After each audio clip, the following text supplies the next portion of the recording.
빠듯하기 때문에 바로 시작하도록 하겠습니다. 여러분, 저는 AI, 바이브 코딩, 그리고 서벌레스라는 제목으로 발표드린 리콘랩스 데이비드 박상호입니다. 일단 제 소개 먼저 드리면은 저는 현재 16년차 개발을 하고 있고요. 백엔드도 했고 프론트도 했고 이제 다양한 활동을 하고 있고, 현재 AI 기반으로 3D 콘텐츠의 생산과 활용을 연구하는 스타트업의 테크리드 개발리드로 재직하고 있습니다. 그다음에 아시는 분은 아시겠지만 저는 AWS 방해실이라는 유튜브 운영하고요. 오늘 나온 내용들도 제가 정리를 할 텐데 이제 이따가 말씀드리겠지만, 해당 유튜브는 제가 수익 창출이라든지 이런 걸 하는 게 아니라 다시 보고 싶으시잖아요. 그때 리뷰실 제가 하고 있고요. 그 외에도 AWS 커뮤니티 빌더 활동도 하고 있는데 중요한 건 그게 아니고, 저는 가장 관심 분야가 AWS 기반의 서블레스 아키텍처가 제 가장 주 분야고, 개발부터는 모든 문제를 서블레스로 풀어보는 거예요. 다 풀리진 않겠지만 최대한 많은 문제를 서블레스로 풀어보자. 왜 그런지에 대해서 조금 제가 그 부분을 결정을 보고 말씀드리려고 합니다. 그래서 아까 말씀드렸던 것처럼 좋아요와 구독은 큰 힘이 되지 않기 때문에 하실 필요 없고요. 그냥 보시면 돼요. 어쨌든 저는 서블레스와 관련된 컨텐츠를 굉장히 많이 나누고 있고 그런 것들을 굉장히 좋아하는데, 이 서블레스는 굉장히 좋은 매력들이 많이 있습니다. 오늘은 제가 이 서블레스가 무엇인지, AI 코딩과 바이브 코딩 이런 것들이 어떻게 융합이 될 수 있고 어떤 시너지가 있는지에 대해서 간략하게 말씀드리도록 할게요. 자, 그래서 오늘 말씀드린 바이브 코딩이 무엇이냐? 이 바이브 코딩은 오픈 AI의 이제 공동 창업자 안드레 케파시라는 분이 소개된 개념인데, 그분 이전에도 있긴 했어요. 근데 그분이 약간 좀 파퓰러하게 만든 건데, AI로 만들어진 프로그래밍 코드를 완전하게 이해하지 않은 상태로 수용하여서 개발한 방식입니다. 뭔가 되고 있는데 내가 이걸 완벽하게 이해하는 것이 아니라 되네? 그리고 넘어가는 거예요. 여기에는 장점과 단점이 있겠죠. 장점은 되네?가 굉장히 빠른 거고, 단점은 왜 되는지 몰라요. 다 이해하지 못한다.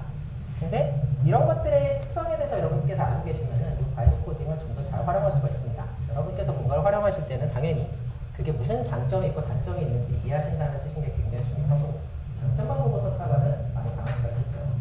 어쨌든 그거에 대해서 조금씩 말씀을 드릴 거고요. 자, 그래서 바이브 코딩의 특징은 일단 주로 새로운 아이디어를 검증할 때, 그리고 빠른 프로토타이핑을 할 때, 이럴 때 많이 활용을 합니다. 그래서 이런 것들을 하는 대표적인 도메인이 뭐죠? 스타트업이죠? 혹은 여러분께서 1인 작업을 하시거나 그냥 사이드 프로젝트 한번 만들어 볼까? 뭔가 하고 싶은 걸 해볼 때, 이럴 때 굉장히 좋다는 얘기고요. 두 번째는 AI를 코드로 읽어보기보다 리뷰하지 않고, 물론 조금씩 보긴 해요. 근데 내가 이거를 코드 리뷰를 한다든지 얘를 좋게 뜯어 고친다든지 이렇게 해서 하는 것이 아니라 그냥 되는 대로 보고 되는구나 하고 넘어갈 수 있게, 일본의 맥락과 통하죠.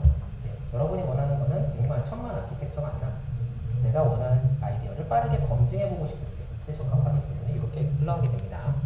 그 다음에 버그가 생겨도 여러분이 직접 수정하는 것이 주가 아니라 AI한테 요청하거나, 심지어 다시 짜요. 안 되네? 그럼 몇 번 해보다가 안 되네? 그럼 처음부터 네가 다시 다 만들어. 이런 식으로 좀 덜 이해한 상태에서 이제 코딩이 이루어지게 되고요. 그래서 버그가 계속될 경우에는 그냥 다시 시작한다든지 그렇게 연연하지 않는 그런 식의 개념입니다. 이게 중요한데, 이렇다고 해서 다 되는 게 아니에요. 현재는 그렇습니다. 앞으로에 대해서 얘기하는 것이 아니라 지금 현재 여러분이 쓰시고 계신 현재에서는 아무래도 개발자가 아닌 분들보다는 개발에 대한 어느 정도 지식이 있거나, 실제로 이론적으로는 요거만 되면 그냥 아무나 쓸 수 있겠지만 현실은 그렇지 않아요. 대부분의 경우에는 여러분께서 조금 더 이렇게 내용을 보고 대략적으로 알고 있어야지만 할 수 있는 개념입니다. 예를 들어 드리면 여기 피카소 그림 있죠? 요건 대충 그렸다고 좀 보긴 그렇지만 그래도 여러분 보시기에는 그렇게 잘 그린 거 같거나 대충 그린 거 같네 라고 느낌을 받으실 수 있는데, 이런 식으로 맨 오른쪽에 보시면 단순하게 그런 모습이 보이거든요. 실제 피카소가 16살 때 그린 그림이에요. 이런 그림을 못 그려서 그린 게 아니라 이미 마스터를 했다. 난 더 이상 잘 그릴 분들가 없구나. 새로운 개념을 창조해야겠다 해서 만들어진 그림입니다. 이런 거랑 비슷하게 조금 맥락은 다르긴 하나, 적어도 여러분께서 단순하는 방법으로 뭔가를 하려면은 현재는 여러분께서 어느 정도의 이해가 필요하다, 이 정도의 예시를 넘어가도록 하겠습니다. 자, 그러면은 이따가 제가 바이브 코딩 얘기 또 할 거고요. 그럼 서벌레스는 무엇이냐? 서벌레스 아키텍처는 인프라를 관리할 필요 없이 애플리케이션 서비스를 구축하고 실행하는 거예요. 그래서 간단히 말하면은 서버는 있어요. 어디선가 서버레스라고 서버가 아예 없는 게 아닌데 서버는 있는데, 중요한 건 뭐냐? 여러분이 알 필요가 없다는 거예요. 여러분 혹시 자동차 여기 운전면허 있으신 분 있으실 텐데 자동차 운전할 때 엑셀 밟으면 어떻게 나가는지 여러분 이해하고 하시나요? 그냥 엑셀 밟으면 나가죠. 이런 식으로 여러분께서 관리할 필요 없지만 어쨌든 간에 돌아는 가요. 어디서 많이 들어본 개념 아닌가요? 좀 약간 바이오코에 비슷한 건데 어쨌든 간에 서버가 있고 여러 인프라가 있으나 여러분이 관리할 필요 없이 여러분께서는 그 서비스에 해당되는 내용만 사용할 수 있는 것이 바로 서브넷 아키텍처입니다. 여러분 혹시 감자칩 한 개 먹는 게 얼마나 어려운지 아시나요? 내가 친구 거 뺏어 먹는 게 아닌 이상은 감자칩 한 개 먹기 진짜 어려워요. 내가 편의점에 가도 기본 단위가 몇 개죠? 감자칩 30개 단위죠? 세상에는 기본 단위라는 게 있고 이런 것들을 깨기 굉장히 어렵습니다. 다시 한번 말씀드리지만 친구 거 뺏어 먹지 않을까 감자칩 한 개만 먹으면 정말 많은 노력을 들여야 돼요. 근데 이거는 컴퓨팅도 마찬가지예요. 예를 들어서 여러분께서 이렇게 사실 시행착이 이거보다 훨씬 덜 걸립니다. 이걸 만약에 돌리고 싶다. 그러면은 서버를 만약에 사용한다. 그럼 제가 서버도 주문해야 되죠. 며칠 걸려서 서버 와가지고 렉 설치한 다음에 랜덤 뽑고 난리를 치고 소프트웨어 설치하고 OS 설치하고 노드 설치하고 거기에다가 코드 올려야 되죠. 근데 이게 클라우드가 등장하게 되면서 굉장히 줄었어요. 그래서 여러분 AWS의 가장 적은 인스턴스 타임이 나노. 숙련된 사람이 하면 5분 만에 하는데 모르는 사람이 하면 또 며칠 걸 수도 있겠죠. 어쨌든 여러분께서 이 코드를 실행하기 위해서 준비해야 되는 인프라를 생각하면 이만큼이라는 거죠. 그 다음에 내가 실질적으로 빌려야 되는 거. OS 올리고 뭐 하고 설치하고 해야 되는 시간은 적어도 이 정도인데 AWS 람다, AWS의 서버레스 대표적인 서비스 람다는 이만큼이에요. 실질적으로 내가 사용한 만큼만 내가 쓸 수 있다는 것이 서버레스의 굉장히 큰 매력입니다. 이게 무엇인지는 제가 이따 말씀드리겠지만 다음에 연진님께서 서버레스가 무엇인지에 대해서 직접 알려주실 거거든요. 직접 그러기보다 잘 알려주실 거거든요. 그때 들으시고 어쨌든 예를 들어드리면 여기 여러분께서 서버 관리자예요. 인프라 관리자예요. 여기 피크가 있고요. 여기 위에 그 다음에 여기 유동치죠. 게임이라고 칠게요. 게임은 뭐 오후 2시라든지 이럴 때 가장 많고 새벽 3시는 아무도 안 들어가죠. 이런 식으로 인프라 왔다 갔다 하는데 여러분이 서버 인프라 관리자라면 어디다가 맞춰야 되죠? 여기다 맞춰야 되죠. 여기다가 여기 이상은 튀면은 서버가 뻗으니까. 그래서 결과적으로 최대 피크에 맞출 수밖에 없는데 문제는 뭐냐면은 온프레미스는 이 노란색 부분이 낭비예요. 왜? 내가 이만큼을 샀는데 내가 이만큼을 샀는데 실제로 쓰는 건 요만큼이에요. 그럼 요만큼이 낭비겠죠? 근데 클라우드 같은 경우에는 이걸 추적해 가면서 이렇게 조금 더 저렴하게 쓸 수 있지만 서버레스는 훨씬 더 저렴하다는 거죠. 아까 최소 비용 기억하시죠? 내가 딱 쓴 만큼만 낼 수 있는 게 훨씬 더 적기 때문에. 그래서 서버레스 아키텍처는 이렇게 비용 효율적이다. 그래서 여기 보시면은 서버레스는 이제 프리티어, 클라우드 프론트 같은 경우는 1테라가 무한이고 람다 같은 경우는 100만 콜이 무료인데 이따가 제가 채팅 데모 보여드릴 텐데 여러분이 채팅을 100만 개 쳐도 전 비용이 받지 않습니다. 그 다음에 100만 건당 0.1불이에요. 제가 예를 들어서 어떤 서비스를 만들어가 잘 돼가지고 배포를 했어요. 람다에서 비용이 나왔다. 그럼 둘 중 하나예요. 사람들이 너무 많아가지고 행복하게 비용을 내거나 아니면 제가 무한루프를 돌렸거나 네. 어쨌든 간에 이런 식으로 프로토타이핑과 굉장히 잘 어울리는데 서버레스는 굉장히 많이 쓰고 있어요. 그래서 뭐 여기 보시면 서버레스만으로 올해 게임 스케일을 구현한다든지 올리브영에서 서버레스 랭킹을 뭐 이렇게 구현했다든지 혹은 쿠버네티스에서 서버레스를 이적이 아니라 바꿔가지고 78%의 뭐 요금을 절약했다든지 이런 사례도 있고요. 제가 며칠 전에 서밋에서 발표한 것도 서버레스와 관련이 좀 있는데 네. 제가 아까 말씀드렸죠. 조금 떨린다고 바이브 코딩 데모가 잘 될지 안 될지 모르겠지만 어쨌든 이런 식으로 서밋 가보신 분은 알겠지만 서밋에서 만든 다양한 데모 역시 서버레스로 구축이 되는 경우가 많고 요즘 이거 말씀드리고 싶은 거는 AI를 온디맨드로 사용할 수 있는 베드락 같은 서비스들이 있는데 이런 것들과 서버레스가 굉장히 잘 어울려요. 그렇기 때문에 여러분께서도 서버레스 키워드를 못 들어보셨으면 한 번쯤 이게 뭐지? 정도는 탐색해볼 만큼 됐다. 작년에는 좀 마이너했는데 점점 메이저로 올라오고 있습니다. 그리고 제 목표는 서버레스가 무엇인지에 대한 키워드를 드리는 거예요. 딥다이브는 20분 안에 불가능하고. 그래서 뭐 이런 것들이 다 이제 서버레스 아키텍처로 구현이 되어 있고요. 어쨌든 다시 바이브 코딩에 들어오면은 일단 바이브 코딩에서 아까 문제가 되는 건 뭐냐면 코드 퀄리티 이슈가 있어요. 퀄리티가 좀 중구난방이다. 네. 그 다음에 AI는 코드 정리에 신경 쓰지 않기 때문에 중복도 작고 일관된 코드 스타일 작성이 아예 어려워요. 무슨 말이냐면은 일관된 방식으로 내가 코드를 관리하려고 해도 그게 안 돼요. 왜냐면 매번마다 달라지기 때문에. 그렇기 때문에 이런 것들에 대해서 여러분께서 생각을 하셔야 되고요. 그 다음에 두 번째는 변화가 작고 인프라와 기획이라든지 비즈니스 요소 이런 것들과 여러분께서 맞추셔야 돼요. 무슨 말이냐면은 이게 계속 바뀌기 때문에 이런 속도들과 조화를 하지 않으면은 안 맞는다는 얘기죠. 그래서 코드 베이스가 커질수록 늘어나는데 제가 빠르게 넘어갈게요. 이렇게 큰 코드를 AI한테 맡기면은 이 AI가 이해되는 부분이 많죠. 근데 서버레스는 그렇지 않다는 거죠. 서버레스는 작은 단위로 구성이 되기 때문에 작은 로직을 빠르게 구현하는 데 유리하고요.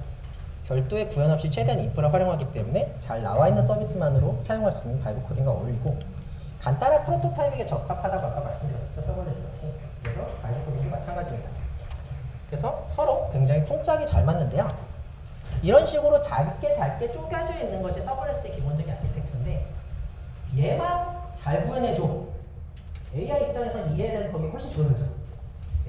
다른 것들 다 이해하는 것이 아니라 얘만 이해하면 돼. AI는 그런 거 되게 잘하거든요. 딱 하나 잘해주는 거. 그런 것들을 잘게 쪼개서 보여주기가 굉장히 좋다는 거죠. 그래서 제가 바이브 코딩으로 한번 데모를 보여드릴 텐데 제가 어플리케이션을 이제 이렇게 생긴 채팅 기반 어플리케이션을 서버레스로 구현한 다음에 코딩 부분만 제가 그 바이브 코딩으로 한번 채워볼 거예요. 이게 얼마나 잘 될지 아까 말씀드렸죠. 80% 성공할 수 있고 20% 실패할 수 있는데 한번 보시죠. 그래서 제가 어떻게 할 거냐면은 이런 식으로 이제 코드들을 나눠놨는데 이걸 바이브 코딩한테 채워달라고 할 겁니다. 참고로 이렇게 데모는 일단 보여드릴게요. 자, 한번 해볼까요? 자, 그래서 제가 백엔드를 이렇게 만들어놨는데 코드를 안 채웠어요.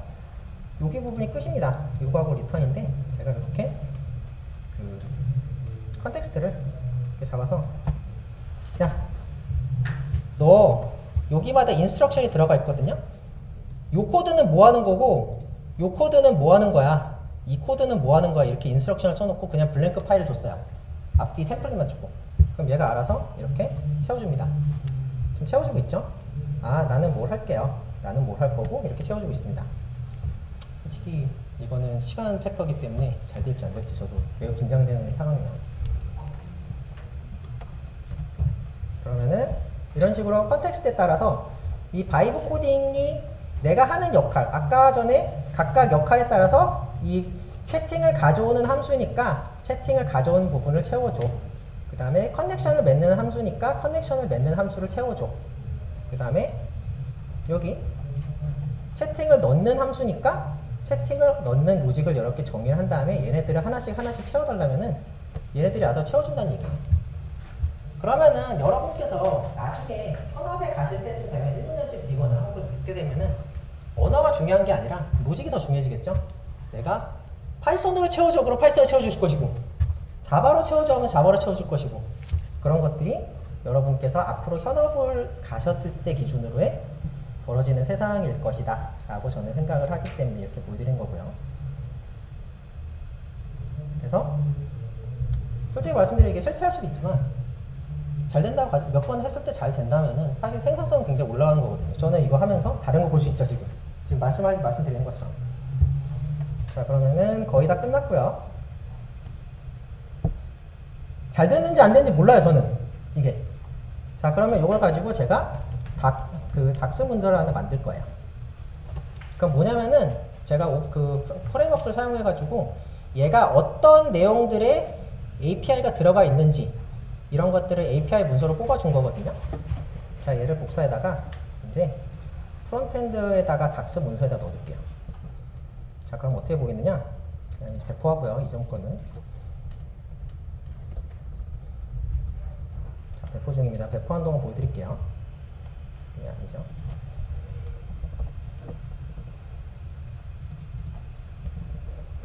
이런 식으로 닥스 문서가 생겼습니다. 제가 아까 가져온 거 있잖아요. 닥스까지 다 써줘요, API가.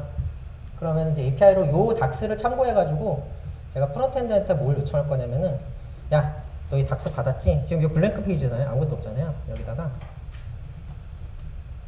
이렇게 다른 애들 참고해서 클라이언트 네가 채워줘. 서버 API는 이거 있고 요거 이렇게 동작하는 게 필요한데 네가 요거 알아서 모던한 UI로 알아서 채워줘. 그러면 이제 어떻게 채워주는지 한번 볼게요.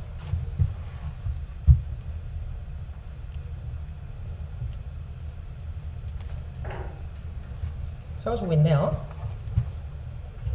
참고로 요거는 오픈 API 스펙이기 때문에 404 에러라든지 무슨 함수를 보여주는지 어떤 역할을 하는지 예를 들어서 채팅을 가져온다 이런 것까지 다 채워주는 거예요. 자, 그럼 오케이 누르면은 자 이제 한번 보도록 하겠습니다. 네. 샘플 메시지 하나 넣었고요. 자 이제 잘 되는지 한번 두구두구한 마음으로. 근데 한 번 더 말씀드리지만 밑밥이 아니라 얘가 되고 안 되고는 그렇게 중요하지 않아요. 사실은.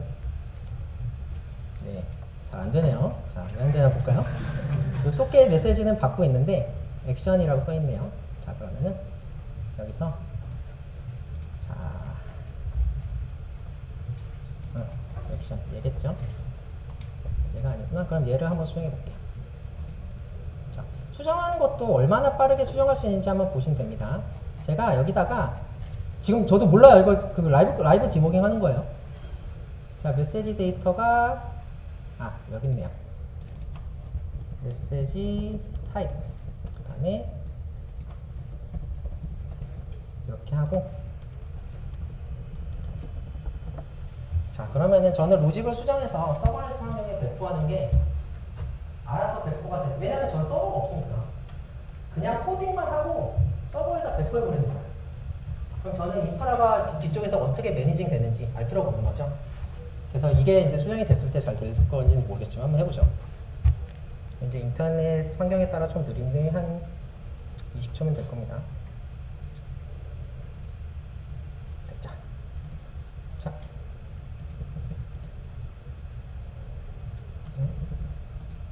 네. 메시지는 오는데 왜 안 되는 건지 모르겠네요. 자, 한번 볼까요?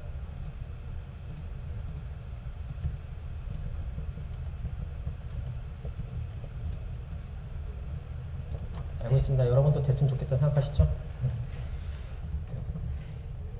이제 되네요. 오, 메시지가 됩니다. 자, 그럼 얘를 제가 이제 배포해 볼게요.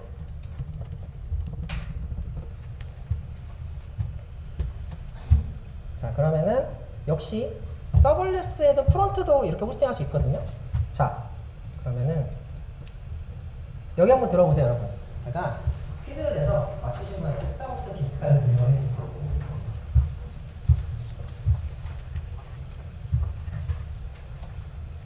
모바일에서 어떻게 보일지 몰라요. 저는 솔직히 말하면 이거는 진짜로 라이브입니다. 네. 잘 보이나요, 여러분?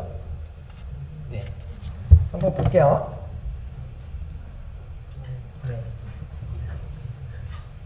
자, 그러면은 문제 내겠습니다. 자, 제일 먼저 하신 분이 1등이에요. 자, 제가 오늘 소개해드린 서비스 중에 AWS의 가장 대표적인 서버레스 컴퓨팅 서비스 이름은 오, 장난 아니다. 아이, 잠깐! 아이. 네. 자, 유저 번호 5879님. 본인이 5879다. 나오십시오.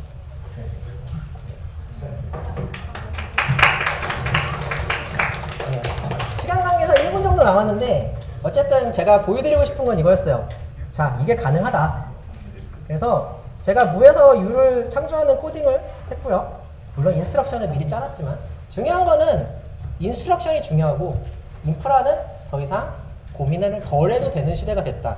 뭔가 재밌는 거 쓰고 계신가요 지금? 네. 한 번 더?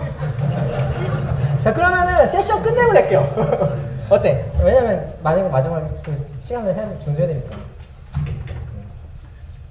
그 다음에 오늘 강의 자료는 제가 쉐어했던 AWS 클래스룸 .kr에 이렇게 입력하시면은 제가 지금 바이브 코딩 했던 백엔드, 프론트엔드 다 드리거든요. 인스트럭션 파일 다 들어있으니까. 여러분 한번 해보세요, 집에 가셔서. 그 다음에 필요하시면 제가 이거 관련된 영상을 다시 찍어서 올릴 거니까. 당연히 이거는 여러분이 해보시면 재밌을 거예요. 이런 것도 가능하구나. 저는 코파일럿을 쓰고 있는데 뭐 프론트 여러분이 아마존 큐로 쓰셔도 되고 모두 쓰셔도 되니까 해보시면 좋고요. 그 다음에 그래서 내가 궁금하다, 서버레스에 대해서 좀 더 궁금하다. 저는 여기 맛보기만 보여드렸고 이런 바이브 코딩을 통해서 서버레스 이미지 호스팅할 때 어떤 편익이 있는지 이렇게 빠르게 올릴 수 있는 것이 무슨 이득이 있는지 말씀드렸는데 이 다음 세션이 바로 이제 위원장님께서 하시는 서버레스 세션이 있기 때문에 거기 가서 좀 더 많은 내용을 들으시면 좋겠고요. 혹시라도 궁금한 점이 있으시면은 제 링크인도 좋고 이메일도 주시면 좋으니까 여러 가지 궁금하신 점이라든지 강의가 데모가 잘 안 돼요 이런 거는 찾아보시고 네, 하시면 되겠습니다. 제가 준비한 내용은 여기까지입니다. 감사합니다.